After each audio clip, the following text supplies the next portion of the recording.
Nëse nuk dëshironi që kafshët shtëpiake t'ju sëmuren apo helmohen, atëherë duhet të tregojeni të kujdesshëm ndaj ushqimeve që ju jepni kafshëve tuaja shtëpiake. Tepër e rëndësishme është edhe përzgjedhja e ushqimeve të duhura, pasi përzgjedhja na siguron shëndet të mirë të kafshës që ne disponojmë në shtëpitë tona. Këtë rubrikë të kafshëve në kësaj do të flasim për ushqimin, sepse i rëndësishëm është dhe ushqimi që ne japim atyre, pasi u siguron dhe një shëndet të plotë.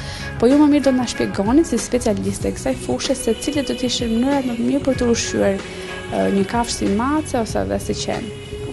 Atëherë një aspekt shumë i rëndësishëm kur marrim një qen dhe një macë është dhe mënyra e ushqyerit. Kjo varet shumë nga disa faktorë. Një ndër faktorët është faktori kohë, që do thotë që nëse ne kemi një punë që na merr pjesën më të madhe të ditës, do të thotë që mënyra më e mirë janë ushqimet e thata. Ato janë ushqime të parapërgatitura, që do thotë i kanë të gjithë përbërësit brenda, pasi në çdo prej amballazheve janë të paraqitura tabelat ushqimore, ku aty figurojnë niveli proteinave, karbohidrateve, vitaminave e tjerë.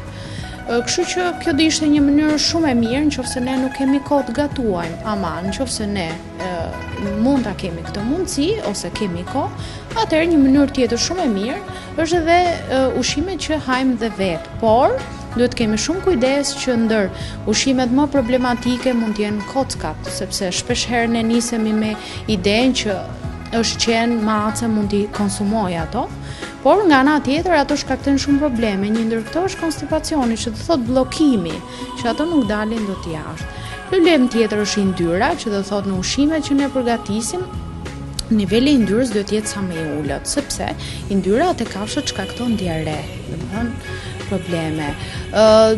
Shumë e rëndësishme është edhe që në ushqime ne mos të japim ëmbëlsira, sepse edhe kafshët kanë diabet, si qen dhe macet. Ushqime të tjera pastaj me shumë kujdes, jo ushqimet e thata e tjera e tjera. Pra, e rëndësishme është që ne t'i ushqejmë me supra, me zarzavate, me fruta, gjëra të shëndetshme, pak a shumë siç ushqehemi dhe vetë. Çokolata është e dëmshme për kafshët shtëpiake.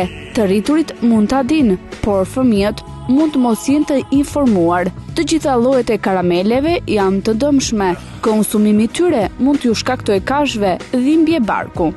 Një aspekt shumë i rëndësishëm është edhe numri i vakteve, që do thotë që kur një qen dhe një mace janë në një moshë shumë të vogël, pra kotele ose klysh, numri i vakteve duhet të jetë 3, domethënë ngjesi, dreka dhe darka. Kuptohet, ushqimet e thata i kanë gramaturat se sa duhet sasia ushqimi, ndërsa me ushqimet e shtëpisë pak a shumë me mendjen tonë ose me konsultën e mjekut. Pastaj me kalimin e kohës mbi 1 vjeç numri i vakteve paksohet, sepse edhe aktiviteti i kafshëve ulet dhe tashmë nuk janë më klysh, pra ose kotele, nuk janë më në rritje, kalojnë në adult, që do thotë aktiviteti bie, kështu që niveli i vakteve duhet të ulet në 2. Me kalimin e kohës derisa mund shkojë edhe 1 vakt në ditë. Por qeni me macën ndryshojnë pak, sepse macja është një kafshë e cila është shumë e kujdesshme në të ushqyerin e saj, domethënë ajo ha në porcione të vogla dhe shpesh. Ndërsa qeni është pak më lupës. Qeni të gjithë sasinë që ti mund t'ja lësh e ha më një herë, ndryshe nga macja. Macës mund t'ja lësh gjatë ditës dhe ajo ha nga pak gjatë gjithë ditës. Kurse qeni është pak më, domethënë han pak më shumë. Këto mendoj se janë disa nga aspektet më të rëndësishme në të ushqyer.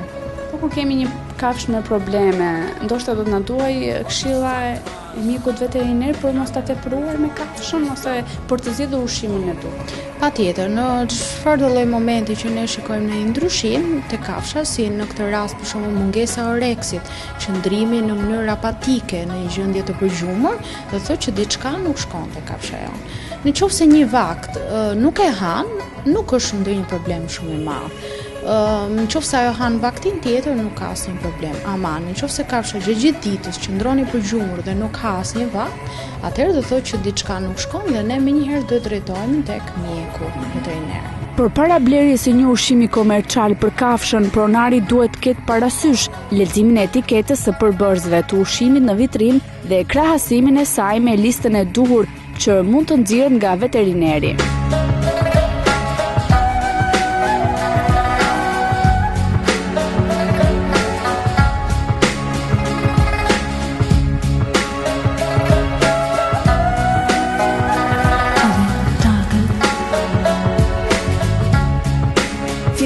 ushqimit komercial për kafshët shtëpiake i ka rënë që një shekull më parë, një njeri quajtur James Sprat kuptoi se duke mbledhur mbeturinat e thertoreve mund të bënte një biznes shumë të mirë duke i pastruar dhe paketuar ato.